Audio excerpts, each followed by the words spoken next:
નમસ્તે. જય શ્રી રામ. શ્રીમદ ગોસ્વામી તુલસીદાસજી રચિત શ્રી રામચરિત માનસ ભાગ 8. શ્રી રામજી અને લક્ષ્મણજી મુનિ સાથે ચાલ્યા. તેઓ ત્યાં ગયા કે જ્યાં જગતને પવિત્ર કરનાર ગંગાજી હતા. મહારાજ ગાદીના પુત્ર વિશ્વામિત્રજીએ તે આખી કથા કઈ સંભળાવી કે કઈ રીતે દેવનદી ગંગાજી પૃથ્વી પર આવ્યા હતા. ત્યારે પ્રભુએ ઋષિઓ સહિત સ્નાન કર્યું. બ્રાહ્મણોએ જાત જાતના દાન પ્રાપ્ત કર્યા. પછી મુનિવૃંદ સાથે તે પ્રસન્ન થઈને ચાલ્યા અને શીઘ્ર જનકપુરીની સમીપ પહોંચી ગયા. શ્રી રામજીએ જ્યારે જનકપુરની શોભા જોઈ ત્યારે નાના ભાઈ લક્ષ્મણ સહિત અત્યંત હર્ષિત થયા. ત્યાં અનેક વાવડીઓ, કૂવા, નદી અને તળાવ છે. તેમાં અમૃત સમાન જળ છે અને મણિઓના પગથિયા બનેલા છે.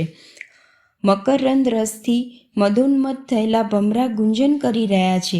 રંગબેરંગી પક્ષીઓ કલરવ કરી રહ્યા છે. રંગરંગના કમળો ખીલ્યા છે. સદા સુખ આપનારો શીતળ મંદ સુગંધી પવન વાઈ રહ્યો છે. પુષ્પવાટિકા, બાગ અને વન જેમાં ઘણાય પક્ષીઓના નિવાસ છે તે ફૂલતા ફળતા તેમજ સુંદર પાંદડાઓથી લદાઈને નગરના ચારે તરફ સુશોભિત છે. નગરની સુંદરતાનું વર્ણન કરી શકાતું જ નથી. મન જ્યાં જાય છે ત્યાં લોભાઈ જાય છે. સુંદર બજાર છે. મણિઓથી બનેલા વિચિત્ર છજા છે, જાણે કે બ્રહ્માએ તેમને પોતાના હાથોથી બનાવ્યા હોય. કુબેર સમાન શ્રેષ્ઠ ધનિક વેપારી દરેક જાતની અનેક વસ્તુઓ લઈને બેઠા છે. સુંદર ચોટા અને રમણીય શેરીઓ સદાય સુગંધિત સંચાયેલી રહે છે. બધાના ઘર મંગળમય છે અને તેમના ઉપર ચિત્રો કંડારાયેલા છે, જાણે કામદેવ રૂપી ચિત્રકારે અંકિત કર્યા હોય. નગરની સ્ત્રી પુરુષો સુંદર, પવિત્ર, સાધુ સ્વભાવવાળા, ધર્માત્મા, જ્ઞાની અને ગુણવાન છે. જ્યાં જનકજીનો અત્યંત અનુપમ સુંદર નિવાસ મહેલ છે ત્યાંના વિલાસને જોઈને દેવતા પણ થાકી જાય છે. મનુષ્યની તો વાત જ ક્યાં છે. કિલ્લા રાજમહેલના કોટને જોઈને ચિત્ત ચકિત થઈ જાય છે, જાણે તેણે સમસ્ત લોકોને શોભાને રોકી રાખી છે. સ્વચ્છ ઉજ્જવળ મહેલોમાં અનેક પ્રકારના સુંદર રીતે બનેલા મણજડિત સોનાના બારણા લગાવેલા છે.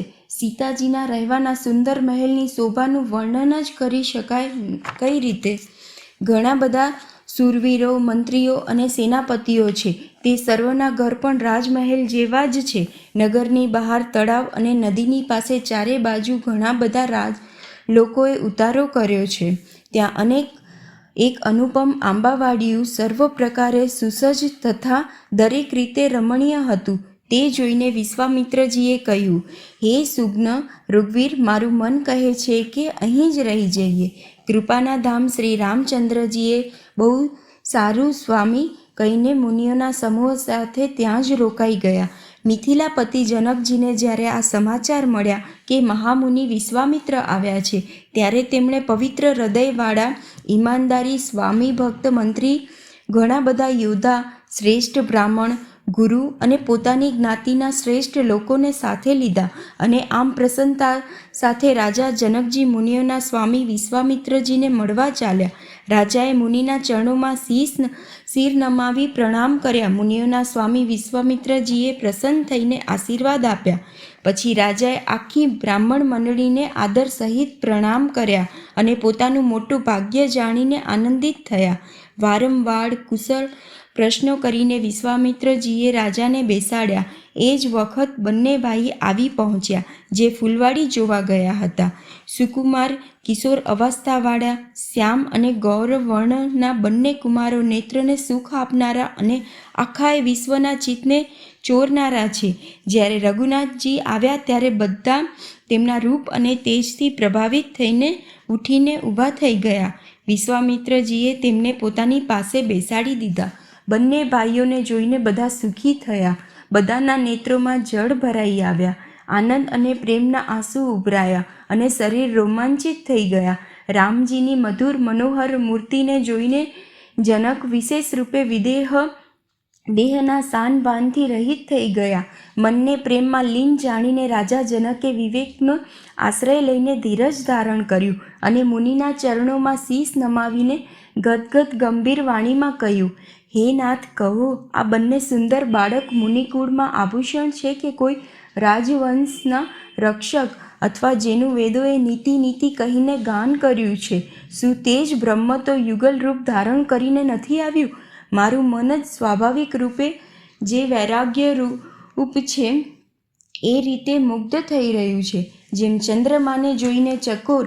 હે પ્રભુ, એટલે જ હું આપને સત્ય ભાવે પૂછું છું. હે નાથ, બતાવો, છૂપું ન રાખશો. એમને જોતાં જ અત્યંત પ્રેમને વશ થઈને મારા મન જબરજસ્તીથી બ્રહ્મસુખને ત્યાગી દીધું છે. મુનિએ હસીને કહ્યું, હે રાજન, આપ ઠીક કહ્યું. આપનું વચન મિથ્યા હોઈ ન શકે. જગતમાં જ્યાં સુધી પ્રાણી છે, સર્વને એ પ્રિય છે. મુનિની વાણી સાંભળીને મનમાં ને મનમાં શ્રી રામજી મલકાય છે. હસીને જાણે સંકેત કરે છે, રહસ્ય ખોલશો નહીં. એ રઘુકુળ મણિ મહારાજ દશરથના પુત્ર છે. મારા ભલા માટે રાજાએ એમને મારી સાથે મોકલ્યા છે. આ રામ અને લક્ષ્મણ બંને શ્રેષ્ઠ ભાઈઓ રૂપ શીલ તથા બળના ધામ છે. આખું જગત સાક્ષી છે કે તેમણે યુદ્ધમાં અસુરોને જીતીને મારા યજ્ઞની રક્ષા કરી છે. રાજા જનકે કહ્યું, હે મુનિ, આપના ચરણોના દર્શન કરી હું પોતાના પુણ્ય પ્રભાવ કહી નથી શકતો.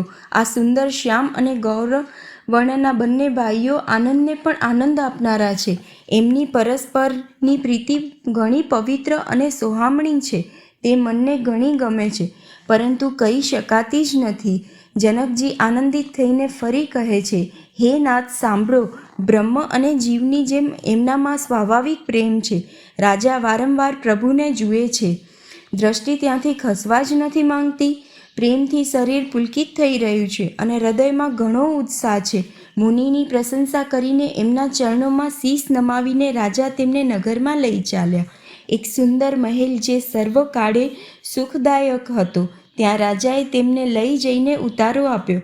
તત્પશ્ચાત સર્વ પ્રકારે પૂજા અને સેવા કરીને રાજાએ વિદાય માંગીને પોતાના ઘરે ગયા. રઘુકુળના શિરોમણી પ્રભુ શ્રી રામચંદ્રજી ઋષિઓની સાથે ભોજન અને વિશ્રામ કરી ભાઈ લક્ષ્મણ સહિત બેઠા. તે સમયે પ્રહર માત્ર જેટલો દિવસ બાકી રહ્યો હતો. લક્ષ્મણજીના હૃદયમાં વિશેષ લાલસા છે કે જઈને જનકપુર જોઈ આવીએ, પરંતુ પ્રભુ શ્રી રામચંદ્રજીનો ડર છે અને વળી મુનિથી પણ શરમાય છે, એટલે પ્રગટમાં કશું કહેતા નથી. મનમાં ને મનમાં મલકાય છે. શ્રી રામચંદ્રજીએ નાના ભાઈના મનની દશા જાણી લીધી. એમના હૃદયમાં ભક્તવત્સલતા ઉમટી પડી. તેઓ ગુરુની આજ્ઞા મેળવી ઘણા જ વિનયની સાથે સંકોચતા અને મલકાતા બોલ્યા, હે નાથ, લક્ષ્મણ નગર જોવા ઈચ્છે છે, પરંતુ પ્રભુ આપના ડર અને સંકોચના લીધે સ્પષ્ટ નથી કહેતા. જો આપની આજ્ઞા પામું તો હું એમને નગર દેખાડીને તુરત જ લઈ આવું. આ સાંભળીને મુનીશ્વર વિશ્વામિત્રજીએ પ્રેમ સહિત વચનો કહ્યા, હે રામ, તમે નીતિની રક્ષા કેમ નહીં કરો? હે તાત, તમે ધર્મની મર્યાદાનું પાલન કરનારા અને પ્રેમની વશીભૂતિ થઈને સેવકોને સુખ આપનારા છો. સુખના નિદાન બંને ભાઈ જઈને નગર જોઈ આવો. પોતાના સુંદર મુખ દેખાડીને સર્વના નેત્રોને સફળ કરો.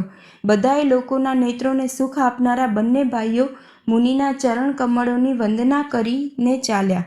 બાળકોના ટોળા તેમના અત્યંત શોભા જોઈને સાથે જોડાઈ ગયા. એમના નેત્ર અને મન લોભાઈ ગયા. બંને ભાઈઓના પીળા રંગના વસ્ત્રો છે. કમરમાં પીળા દુપટ્ટાથી બાથા બાંધેલા છે. હાથોમાં સુંદર ધનુષ્ય બાણ સુશોભિત છે.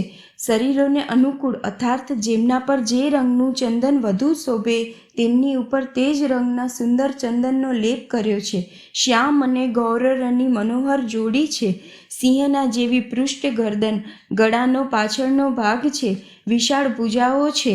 છાતી ઉપર અત્યંત સુંદર ગજમુક્તાની માળા છે. સુંદર લાલ કમળના જેવા નેત્રો છે. ત્રણેય તાપથી છોડાવનારા ચંદ્રમાના જેવું મુખ છે. કાનોમાં સોનાના કર્ણફૂલ શોભા આપી રહ્યા છે અને જોતાં જ ચિત્તને જાણે ચોરી લે છે. તેમની દ્રષ્ટિ ઘણી મનોહર છે અને ભમરો વાંકી અને સુંદર છે. તિલકની રેખા એવી સુંદર છે જાણે શોભા ઉપર છાપ લગાવી દીધી. શીશ ઉપર ચોખાણી ઉત્તમ ટોપીઓ છે. કાળા અને વાકડિયા વાળ છે. બંને ભાઈ નખથી લઈને શિખા સુધી સુંદર છે અને સર્વ શોભા જ્યાં જેવી જોઈએ તેવી જ છે. જ્યારે પુરવાસીઓને આ સમાચાર મળ્યા કે બંને રાજકુમાર નગર જોવા માટે આવ્યા છે, ત્યારે તે સર્વ ઘર બાર અને સર્વ કામકાજ છોડીને એવા દોડ્યા જાણે દરિદ્ર ધનનો ખજાનો લૂંટવા દોડી પડ્યો હોય. સ્વભાવથી જ સુંદર બંને ભાઈઓને જોઈને તે લોકો નેત્રોનું ફળ પામીને સુખી થઈ રહ્યા છે. જુવાન સ્ત્રીઓ ઘરના ઝરૂખામાં ઊભી રહી પ્રેમ સહિત શ્રી રામચંદ્રજીના રૂપને જોઈ રહી છે. તેઓ પરસ્પર ઘણા પ્રેમથી વાતો કરી રહી છે. હે સખી, આમણે કરોડો કામદેવોની શોભાને જીતી લીધી છે. દેવતા, મનુષ્ય, અસુર, નાગ અને મુનિઓમાં આવી શોભા તો ક્યાંય સાંભળવા પણ આવતી નથી. ભગવાન વિષ્ણુને 4 ભુજાઓ છે, બ્રહ્માજીને 4 મુખ છે, શિવજીનો વિકટ વેશ છે અને એમના 5 મુખ છે. હે સખી, બીજો કોઈ પણ દેવ એવો નથી કે જેની સાથે આ શોભાને ઉપમા આપી શકાય. એમની કિશોર અવસ્થા છે એ સુંદરતાના ધામ, શ્યામ અને ગોરા રંગના તથા સુખના ધામ છે. એમના અંગે અંગ ઉપર કરોડો અરબો કામદેવો નેછાવર કરી દેવા જોઈએ. હે સખી, કહો તો એવા કોણ દેહધારી હશે જે આ રૂપને જોઈને મોહિત ન થઈ જાય? અર્થાત આ રૂપ જળ ચેતન સર્વને મોહિત કરનારું છે. ત્યારે કોઈ બીજી સખી પ્રેમ સહિત કોમળ વાણીમાં બોલી, હે સમજુ, મેં જે સાંભળ્યું છે તેને સાંભળો. આ બંને રાજકુમાર મહારાજ દશરથજીના પુત્રો છે. બાળ રાજહંસોના જેવું સુંદર જોડું છે. તેઓ મુનિ વિશ્વામિત્રના યજ્ઞની રક્ષા કરનારા છે. તેમણે યુદ્ધના મેદાનમાં રાક્ષસોને માર્યા છે. જેમનું શ્યામ શરીર અને નેત્ર સુંદર કમળ જેવા છે. જેમ મારચી અને સુબાહુના મદને ચૂર કરનારા અને સુખોની ખાણ છે. અને જેમણે હાથના ધનુષ્ય બાણ ધરી રાખ્યા છે તે કૌશલ્યાજીના પુત્ર છે. તેમનું નામ રામ છે. જેમનો રંગ ગૌર છે અને કિશોર અવસ્થા છે અને જેઓ સુંદર વેશ બનાવી અને હાથમાં ધનુષ્ય બાણ લઈને શ્રી રામજીની પાછળ પાછળ ચાલી રહ્યા છે. તે એમના નાના ભાઈ છે. તેમનું નામ લક્ષ્મણ છે. હે સખી સાંભળો, તેમની માતા સુમિત્રા છે. બંને ભાઈ બ્રાહ્મણ વિશ્વામિત્રનું કાર્ય કરી અને માર્ગમાં મુનિ ગૌતમની સ્ત્રી અહલ્યાનો ઉદ્ધાર કરીને અહીં ધનુષ્ય યજ્ઞ જોવા આવ્યા છે. આ સાંભળીને સર્વ સ્ત્રીઓ પ્રસન્ન થઈ. શ્રી રામચંદ્રજીની કાંતિ જોઈ કોઈ એક બીજી સખી કહેવા લાગી, આ વર જાનકીજીને યોગ્ય છે. હે સખી, જો ક્યાંક રાજા એમને જોઈ લે તો પ્રતિજ્ઞા છોડીને હઠપૂર્વક એમની સાથે જ વિવાહ કરાવી દેશે. કોઈકે કહ્યું, રાજાએ એમને ઓળખી લીધા છે અને મુનિની સાથે આમનું આદરપૂર્વક સન્માન કર્યું છે. પરંતુ હે સખી, રાજા પોતાનું પ્રાણ નથી છોડતો. તે ભાવીને વશીભૂત થઈને હઠપૂર્વક અવિવેકનો જ આશ્રય લઈ રહ્યો છે. કોઈ કહે છે, જો વિધાતા સારા હોય તો સાંભળવામાં આવ્યું છે કે તે સર્વને ઉચિત ફળ આપે જ છે. તો જાનકીજીને આ વર મળશે. હે સખી, આમાં સંદેહ નથી. કદાચ દેવયોગથી આવા સંજોગો બની જાય તો આપણે સૌ લોક કૃતાર્થ થઈ જઈએ. હે સખી, મને તો આથી જ એટલી વધુ આતુરતા થઈ રહી છે કે આ સંબંધે ક્યારેક તેઓ અહીંયા આવશે. નહીં તો વિવાહ ન થયો તો એ સખી સાંભળો, એમને એમના દર્શન દુર્લભ છે. આ સંયોગ ત્યારે જ થઈ શકે છે જ્યારે આપણા પૂર્વજન્મના ઘણા પુણ્ય હોય છે. બીજી કહે છે, હે સખી, તે ઘણું સારું કહ્યું. આ વિવાહથી બધાયનું પરમ હિત છે. કોઈકે કહ્યું, શંકરજીનું ધનુષ્ય કઠોર છે અને આ શામળા રાજકુમાર કોમળ શરીરના બાળક છે. હે સમજુ, બધી અવઢવ જ છે. આ સાંભળીને બીજી સખી કોમળ વાણીમાં કહેવા લાગી, હે સખી, એમના સંબંધમાં કોઈક એવું કહે છે કે તેઓ દેખાવમાં તો નાના છે પણ એમના પ્રભાવ ઘણા મોટા છે. એમના ચરણ કમળોની રજનો સ્પર્શ પામીને અહલ્યા તરી ગઈ, જેણે મોટું ભારે પાપ કર્યું હતું. તેઓ શું શિવજીના ધનુષ્યને તોડ્યા વિના રહેશે? આ વિશ્વાસને ભૂલથી પણ ન છોડવો જોઈએ. જે બ્રહ્માએ સીતાને સજાવીને રચ્યા છે તેમણે વિચાર કરીને સોમળ વર પણ રચી રાખ્યો છે. તેના આ વચન સાંભળીને બધી હર્ષિત થઈ અને કોમળ વાણીમાં કહેવા લાગી, એમ જ થાવ. સુંદર મુખ અને સુંદર નેત્રોવાળી સ્ત્રીઓના ટોળે ટોળા હૃદયમાં હર્ષિત થઈને ફૂલ વરસાવી રહ્યા છે. જ્યાં જ્યાં બંને ભાઈઓ જાય છે ત્યાં ત્યાં પરમ આનંદ છવાઈ જાય છે. બંને ભાઈ નગરની પૂર્વ દિશામાં ગયા, જ્યાં ધનુષ્ય માટે ભૂમિ બનાવવામાં આવી હતી. ઘણું લાંબુ, પહોળું, સુંદર ઢાળેલું પાકું પ્રાંગણ હતું, જેના ઉપર સુંદર અને નિર્મળ વેદી સજાવવામાં આવી હતી. ચારે બાજુ સોનાના મોટા મોટા મંચ બનાવેલા હતા, જેમના પર રાજાઓ બેસે. તેમની પાછળ સમીપમાં જ ચારે બાજુ બીજા મંચનો મંડાલકાર ઘેરાવો શોભતો હતો. તે કંઈક ઊંચો હતો અને સર્વ પ્રકારે સુંદર હતો. જ્યાં જઈને નગરના લોકો બેસે.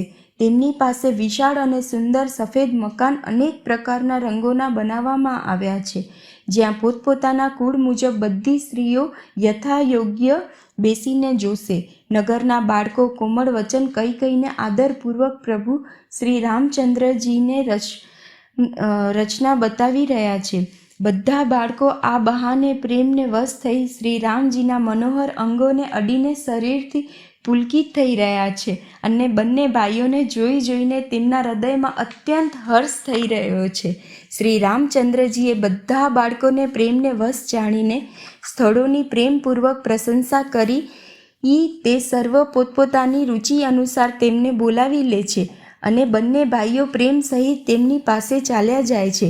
કોમળ, મધુર અને મનોહર વચન કહીને શ્રી રામજી પોતાના નાના ભાઈ લક્ષ્મણને રચના બતાવે છે, જેમની આજ્ઞા પામીને માયા લવ નિમેષ માત્રમાં બ્રહ્માંડોનો સમૂહ રચી નાખે છે. એ જ દિનો પર દયા કરનાર શ્રી રામજી ભક્તને કારણે ધનુષ્ય યજ્ઞ શાળાને ચકિત થઈને આશ્ચર્ય સહિત જોઈ રહ્યા છે. આ રીતે બધું કૌતુક જોઈને તેઓ ગુરુ પાસે ચાલ્યા. વાર લાગી જાણીને એમના મનમાં ભય છે, જેમના ભયથી ડરને પણ ડર લાગે છે. એ જ પ્રભુ ભજનનો પ્રભાવ બતાવી રહ્યા છે. તેમણે કોમળ, મધુર અને સુંદર વાતો કહીને બાળકોને બળજબરીથી વિદાય કર્યા. પછી ભય, પ્રેમ, વિનય અને ઘણા સંકોચની સાથે બંને ભાઈ ગુરુના ચરણ કમળોમાં શીશ નમાવી આજ્ઞા મેળવીને બેઠા. રાત્રિનો પ્રવેશ થતાં જ સંધ્યાના સમયે મુનિએ આજ્ઞા આપી. ત્યારે સૌએ સંધ્યા વંદન કર્યું. પછી પ્રાચીન કથાઓ તથા ઇતિહાસો કહેતા કહેતા સુંદર રાત્રિના 2 પ્રહર વીતી ગયા. ત્યારે શ્રેષ્ઠ મુનિ જઈને શયન કર્યું. બંને ભાઈ તેમના ચરણ દબાવવા લાગ્યા. જેમના ચરણ કમળો માટે વૈરાગ્યવાન પુરુષ પણ જાત જાતના જપ અને યોગ કરે છે, તે બંને ભાઈઓ જાણે પ્રેમથી જીતાયા હોય તેમ પ્રેમપૂર્વક ગુરુજીના ચરણ કમળોને દબાવી રહ્યા છે. મુનિએ વારંવાર આજ્ઞા આપી. ત્યારે શ્રી રઘુનાથજીએ જઈને શયન કર્યું. શ્રી રામજીના ચરણોને હૃદય સાથે ચાંપીને ભય અને પ્રેમ સહિત પરમ સુખનો અનુભવ કરતા લક્ષ્મણજી તેમને દબાવી રહ્યા છે. પ્રભુ શ્રી રામચંદ્રજીએ વારંવાર કહ્યું, હે તાત, સૂઈ જાઓ. ત્યારે તેઓ ચરણ કમળોને હૃદયમાં ધરીને સૂઈ રહ્યા. રાત વીતે કુકડાના શબ્દોને સાંભળીને લક્ષ્મણજી ઉઠ્યા. જગતના સ્વામી શિવયજ્ઞ શ્રી રામચંદ્રજી પણ ગુરુથી પહેલાં જ જાગી ગયા. સર્વ શૌચક્રિયા કરીને તે જઈને નાયા. પછી નિત્યક્રમ સમાપ્ત કરીને તેમણે મુનિને મસ્તક નમાવ્યા. પૂજાનો સમય જાણીને ગુરુની આજ્ઞા પામી બંને ભાઈ ફૂલ લેવા ચાલ્યા. તેમણે જઈને રાજાનો સુંદર બાગ જોયો, જ્યાં વસંત ઋતુ લોભાઈને રહી ગઈ છે. મનને લોભાવનાર અનેક વૃક્ષ લાગ્યા છે. રંગબેરંગી ઉત્તમ લતાઓના મંડપ છવાયેલા છે. નવા પાંદડા, ફળો, ફૂલોથી યુક્ત સુંદર વૃક્ષ પોતાની સંપત્તિથી કલ્પવૃક્ષને પણ લજવી રહ્યા છે. કોયલ, પોપટ, ચકોર આદિ પક્ષી મીઠી વાણી બોલી રહ્યા છે, અને મોર સુંદર નૃત્ય કરી રહ્યો છે. બાગના વચ્ચોવચ્ચ રમણીય સરોવર સુશોભિત છે, જેમાં મણિયોના પગથિયા વિચિત્ર રીતે બનેલા છે. તેનું જળ નિર્મળ છે, જેમાં અનેક રંગના કમળો ખીલેલા છે. જળના પક્ષી કલરવ કરી રહ્યા છે અને ભ્રમણ ગુંજરાવ કરી રહ્યા છે. બાગ અને સરોવરને જોઈને પ્રભુ શ્રી રામચંદ્રજી ભાઈ લક્ષ્મણ સહિત હર્ષિત થયા. આ બાગ વાસ્તવમાં પરમ રમણીય છે, જે જગતને સુખ આપનાર શ્રી રામચંદ્રજીને સુખ આપી રહ્યું છે. ચારે તરફ દ્રષ્ટિ ફેરવી અને માળીઓને પૂછીને તેઓ પ્રસન્ન મન પત્રપુષ્પ લેવા માંડ્યા. તે જ સમયે સીતાજી ત્યાં આવ્યા. માતાએ તેમને ગિરિજ પાર્વતીજીને પૂજા કરવા માટે મોકલ્યા હતા. સાથે સર્વ સુંદરી અને સમજુ સખીઓ છે, જે મનોહર વાણીથી ગીત ગાઈ રહી છે. સરોવરની પાસે ગિરિજાજીનું મંદિર સુશોભિત છે, જેનું વર્ણન કરી શકાતું નથી. તે જોઈને મનમોહિત થઈ જાય છે. સખીઓ સહિત સરોવરમાં સ્નાન કરીને સીતાજી પ્રસન્ન મનથી ગિરિજાના મંદિરમાં ગયા. ત્યાં ઘણા પ્રેમથી તેમણે પૂજા કરી અને પોતાને યોગ્ય સુંદર વર માંગ્યો. એક સખી સીતાજીનો સાથ છોડીને ફૂલવાડી જોવા ચાલી નીકળી હતી. તેણે જઈને બંને ભાઈઓને જોયા અને પ્રેમમાં વિહવળ બનીને તે સીતાજી પાસે આવી. સખીઓએ એની દશા જોઈ કે તેનું શરીર પુલકિત છે અને નેત્રોમાં જળ ભર્યું છે. બધીએ કોમળ વાણીમાં પૂછવા માંડી કે પોતાની પ્રસન્નતાનું કારણ જણાવ. બે રાજકુમાર બાગ જોવા આવ્યા છે. કિશોર અવસ્થાના છે અને બધી રીતે સુંદર છે. તેઓ સામળા અને ગૌરા રંગના છે. તેમના સૌંદર્યનું હું કેમ વખાણીને કહું? વાણી નેત્ર વિનાની છે અને નેત્રોને વાણી નથી. અર્થાત જોનાર નેત્રો પાસે વર્ણન કરવા માટેની વાણી નથી અને વર્ણન કરનાર વાણી પાસે નેત્રો નથી, જે વાસ્તવિક દ્રશ્યનું વર્ણન કરી શકે. આ સાંભળીને સીતાજીના હૃદયમાં મોટી ઉત્કંઠા જાણીને બધી સમજુ સખીઓ પ્રસન્ન થઈ. ત્યારે એક સખી કહેવા લાગી, હે સખી, આ એ જ રાજકુમારો છે જે સાંભળ્યું છે કે કાલે વિશ્વામિત્ર મુનિની સાથે આવ્યા છે અને જેમણે પોતાના રૂપની મોહિની નાખીને નગરના સ્ત્રી પુરુષોને પોતાના વશમાં કરી લીધા છે. ચારેય બાજુ બધા લોકો તેમની જ છબીનું વર્ણન કરી રહ્યા છે. અવશ્ય એમને જોવા જઈએ.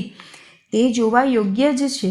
તેમના વચન સીતાજીને અત્યંત પ્રિય જ લાગ્યા અને દર્શનને માટે એમના નેત્ર અકળાઈ ઉઠ્યા. તે જ પ્રિય સખીને આગળ કરી સીતાજી ચાલ્યા. જૂની પ્રીતિને કોઈ જાણી શકતું નથી. નારદજીના વચનોનું સ્મરણ કરીને સીતાજીના મનમાં પવિત્ર પ્રીતિ ઉત્પન્ન થઈ. તે ચકિત થઈને બધીએ બાજુ એવી રીતે જોઈ રહી છે જાણે ડરી ગયેલ મૃગબાળ આમ તેમ જોઈ રહ્યો હોય. કંકડ, કંદોરો અને ઝાંઝરનો અવાજ સાંભળીને શ્રી રામચંદ્રજી હૃદયમાં વિચાર કરીને લક્ષ્મણને કહે છે, આ ધ્વનિ એવો આવી રહ્યો છે જાણે કામદેવ વિશ્વને જીતવાનો સંકલ્પ કરીને ડંકો વગાડ્યો હોય. એમ કહીને શ્રી રામજીએ ફરીને તે બાજુ જોયું. શ્રી સીતાજીના મુખરૂપી ચંદ્રમાને નિહાળવા માટે તેમના નેત્ર ચકોર બની ગયા. સુંદર નેત્રો સ્થિર થઈ ગયા. એકી ટસી જોવા માંડ્યા, જાણે નિમિ જનકજીના પૂર્વજી એ જેમનો સૌની પલકોમાં નિવાસ માનવામાં આવ્યો છે. કન્યા જમાઈના મિલન પ્રસંગને જોવ્યો ઉચિત નથી એ ભાવથી સંકોચવશ પલકોનો ત્યાગ કરી દીધો. પલકોમાં રહેવાનું છોડી દીધું, જેથી પલકોનું પડવું રોકાઈ ગયું.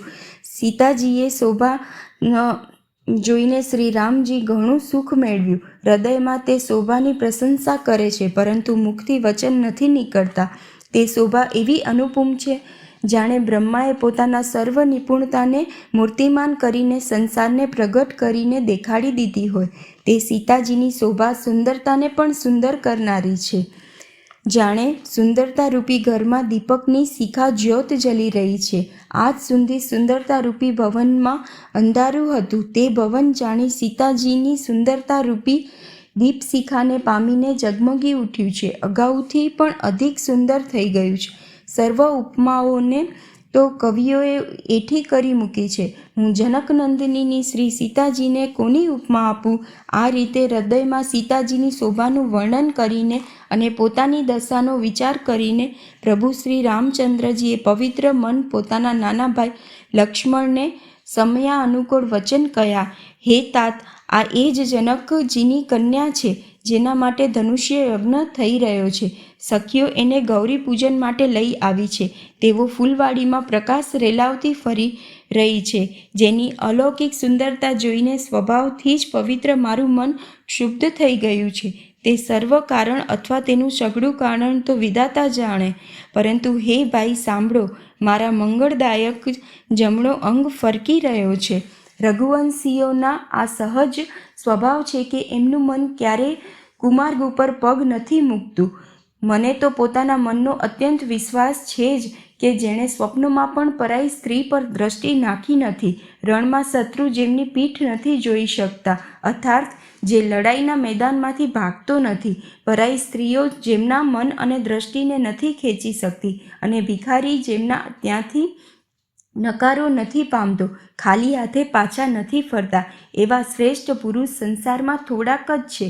આમ શ્રી રામજી નાના ભાઈ સાથે વાતો કરી રહ્યા છે, પણ મન સીતાજીના રૂપમાં લોભાઈને એમના મુખરૂપી કમળને શોભારૂપ મકર દરંશને ભમરાની જેમ પી રહ્યું છે.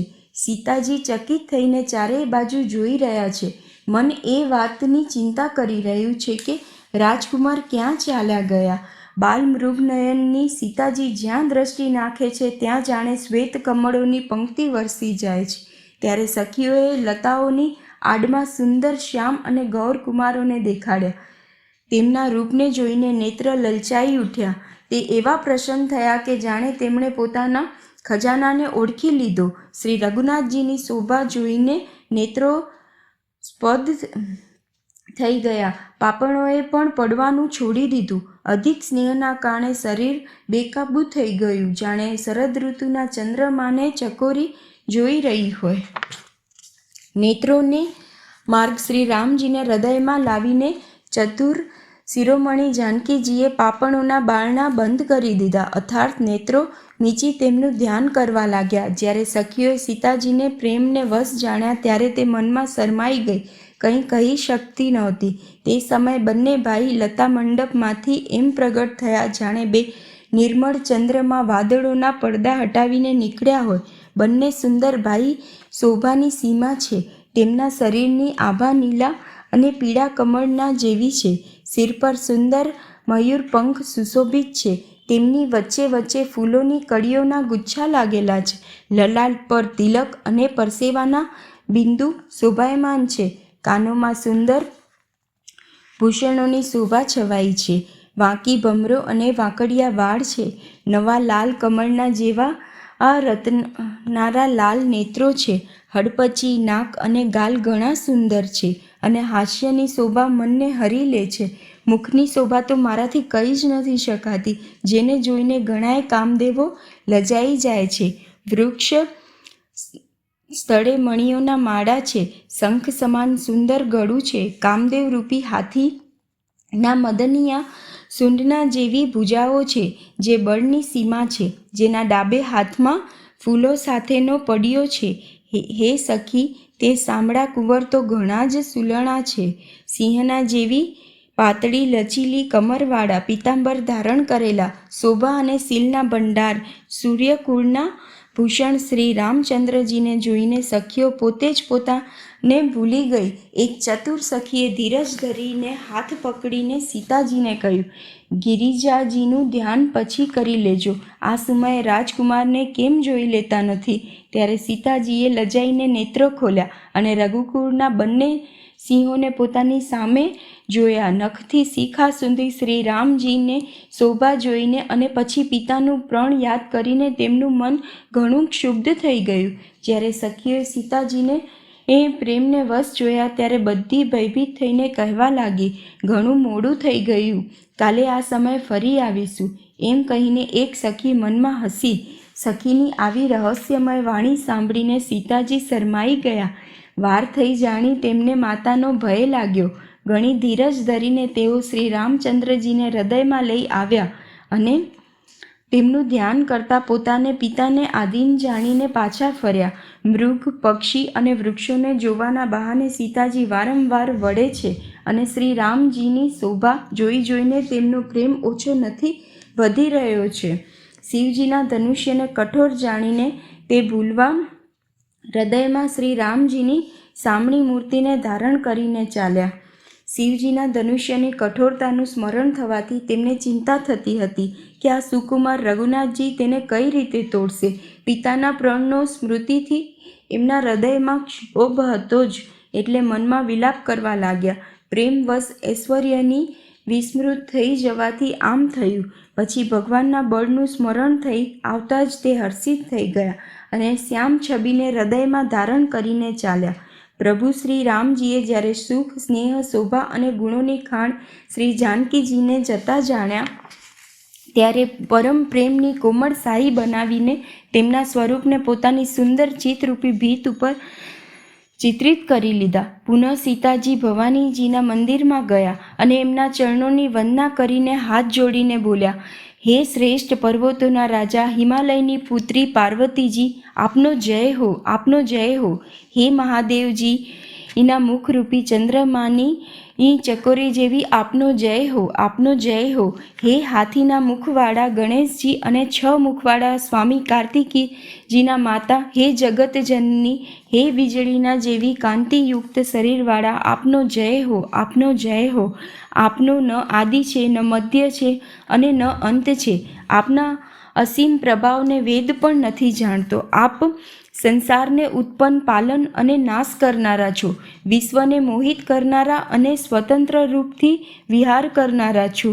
હે માતા, પતિની ઈષ્ટદેવ માનનારા શ્રેષ્ઠ નારીઓમાં આપની ગણના પ્રથમ છે. આપના અપાર મહિમાને હજારો સરસ્વતી અને શેષજી પણ નથી કહી શકતા. હે વર આપનારી, હે ત્રિપુરાસુરના શત્રુ શિવજીના પ્રિય પત્ની, આપની સેવા કરવાથી ચારેય ફળ સુલભ થઈ જાય છે. હે દેવી, આપના ચરણ કમરોની પૂજા કરીને દેવતા, મનુષ્ય અને મુનિ બધા સુખી થઈ જાય છે. મારા મનોરથને આપ સારી રીતે જાણો છો, કેમ કે આપ સદાય બધાની હૃદયરૂપી નગરીમાં નિવાસ કરો છો. આ કારણે મેં તેને પ્રગટ કર્યો નથી. એમ કહીને જાનકીજીએ તેમના ચરણ પકડી લીધા. સીતાજીના વિનય અને પ્રેમને વશ પાર્વતીજી થઈ ગયા. તેમની માળા સરકી પડી અને મૂર્તિ મલકાઈ. સીતાજીએ આદરપૂર્વક તે પ્રસાદ માળાને શિર પર ધારણ કર્યો. ગૌરીજીનું હૃદય હર્ષથી ઉભરાઈ ગયું અને તે બોલ્યા, હે સીતા, અમારી સત્ય આશીષ સાંભળો. તમારી મનોકામના પૂર્ણ થશે. નારદજીનું વચન સદા પવિત્ર અને સત્ય છે.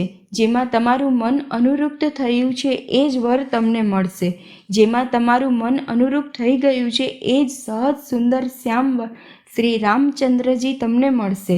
તે દયાના ભંડાર અને સુયજ્ઞ છે. તમારા શીલ અને સ્નેહને જાણે છે. આ રીતે શ્રી ગૌરીજીના આશીર્વાદ સાંભળી જાનકી સહિત બધી સખીઓ હૃદયમાં હર્ષિત થઈ. તુલસીદાસજી કહે છે, ભવાનીજીને વારંવાર પૂજીને સીતાજી પ્રસન્ન મને રાજમહેલમાં પાછા ફર્યા. ગૌરીજીને અનુકૂળ જાણીને સીતાજીના હૃદયને જે હર્ષ થયો તે કહી શકાતો નથી. સુંદર મંગળોના મૂળ તેમના ડાબા અંગો ફરકવા લાગ્યા. શ્રી રામજી હૃદયમાં સીતાજીના સૌંદર્યની પ્રશંસા કરી રહ્યા છે. બંને ભાઈઓ ગુરુજી પાસે ગયા. શ્રી રામચંદ્રજીએ વિશ્વામિત્રજીને સઘળું જ કહી દીધું, કેમ કે એમનો સરળ સ્વભાવ છે. કપટ તો એમને સ્પર્શતું પણ નથી. ફૂલ પામીને મુનિએ પૂજા કરી. પછી બંને ભાઈઓને આશીર્વાદ આપ્યા કે તમારો મનોરથ સફળ થાવ. આ સાંભળીને શ્રી રામ લક્ષ્મણ સુખી થયા. શ્રેષ્ઠ વિજ્ઞાની મુનિ વિશ્વામિત્રજી ભોજન કરીને કેટલીય પૌરાણિક કથાઓ કહેવા લાગ્યા. દિવસ વીતી ગયો અને ગુરુની આજ્ઞા પામીને બંને ભાઈઓ સંધ્યા કરવા ચાલ્યા. પૂર્વ દિશામાં સુંદર ચંદ્રમાનો ઉદય થયો. શ્રી રામચંદ્રજીએ તેને સીતાના મુખનું જેવું જોઈને સુખ મેળવ્યું. પછી મનમાં વિચાર આવ્યો કે આ ચંદ્રમા તો સીતાજીના મુખ સમાન નથી. ખારા સમુદ્રમાં જેનો જન્મ, વળી વિષ એનો ભાઈ, દિવસે તો એ મલિન રહે છે અને કલંકી કાળા ડાઘથી યુક્ત છે. બિચારો શોભાનો દરિદ્ર ચંદ્રમા સીતાજીના મુખની બરાબરી કેમ પામી શકે? વળી એ ઘટે વધે છે અને વિરહોની સ્ત્રીઓને દુઃખ આપનારો છે. રાહ પોતાની સંધિમાં પામીને એને ગ્રેસી લે છે. ચક્રવાકને શોક આપનારો અને કમળનો વેરી છે. હે ચંદ્રમા, તારામાં ઘણાય અવગુણ છે જે સીતાજીમાં નથી. આથી જાનકીજીના મુખની તને ઉપમા આપવાથી ઘણું અનુચિત કર્મ કર્યાનો દોષ લાગશે. આ રીતે ચંદ્રમાના બહાને સીતાજીના મુખની શોભાનું વર્ણન કરીને રાત ઘણી થયેલી જાણી તેઓ ગુરુજી પાસે ગયા. મુનિના ચરણ કમળોમાં પ્રણામ કરીને આજ્ઞા મેળવી વિશ્રામ કર્યો. રાત વીત્યા પછી શ્રી રઘુનાથજી જાગ્યા અને ભાઈને જોઈને એમ કહેવા લાગ્યા, હે થાત, જુઓ, કમળ, ચક્રવાક અને સમસ્ત સંસારને સુખ આપનાર અરુણોદય થયો છે. લક્ષ્મણજી બંને હાથ જોડીને પ્રભુના પ્રભાવને સૂચિત કરનારી કોમળ વાણી બોલ્યા. અરુણોદય થવાથી કુમુદિની સંકોચાઈ ગઈ અને તારાગણોના પ્રકાશ ફીકો પડી ગયો. જે રીતે આપના આવવાનું સાંભળીને સર્વ રાજા બળહીન થઈ ગયા છે. બધા રાજારૂપી તારા અજવાળું કરે છે, પણ તે ધનુષ્યરૂપી મહાન અંધકારને હટાવી નથી શકતા. રાત્રિનો અંત થવાથી જેમ કમળ, ચક્રવાક, ભ્રમરા અને અનેક પ્રકારના પક્ષીઓ હર્ષિત થઈ રહ્યા છે, એવી જ રીતે હે પ્રભુ, આપના સર્વ ભક્તો ધનુષ્ય તૂટતા સુખી થશે. સૂર્ય ઉદય થયો. વગર પરિશ્રમે અંધકાર નષ્ટ થઈ ગયો. તારા સંતાઈ ગયા. સંસારમાં તેજનો પ્રકાશ થઈ ગયો. હે રઘુનાથજી, સૂર્યએ પોતાના હૃદયના બહાને બધા રાજાઓને પ્રભુનો પ્રતાપ દેખાડ્યો છે. આપની ભુજાઓના બળની મહિમાને ઉદ્ઘાટિત કરવા માટે જ ધનુષ્ય તોડવાની આ પદ્ધતિ પ્રગટ થઈ છે. ભાઈના વચન સાંભળીને પ્રભુ મલકાયા. વળી સ્વભાવથી જ પવિત્ર શ્રી રામજીએ શૌચથી નિવૃત્ત થઈને સ્નાન કર્યું અને નિત્ય કર્મ કરીને તેઓ ગુરુજી પાસે આવ્યા. આવીને તેમણે ગુરુજીના સુંદર ચરણ કમળોમાં શીશ નમાવ્યું. ત્યારે જનકજીએ સતાનંદજીને બોલાવ્યા અને તેમને તરત જ વિશ્વામિત્ર મુનિની પાસે મોકલ્યા. તેમણે વિશ્વામિત્રજીને પાસે આવીને જનકજીની વિનંતી સંભળાવી. વિશ્વામિત્રજીએ હર્ષિત થઈને બંને ભાઈઓને બોલાવ્યા. સતાનંદજીના ચરણોની વંદના કરીને પ્રભુ શ્રી રામચંદ્રજી ગુરુજીની સમીપ થઈ બેઠા. ત્યારે મુનિએ કહ્યું, હે તાત, ચાલો, જનકજીએ બોલાવવા મોકલ્યા છે. માસ પરાયણ 8મો વિશ્રામ. જય શ્રી રામ.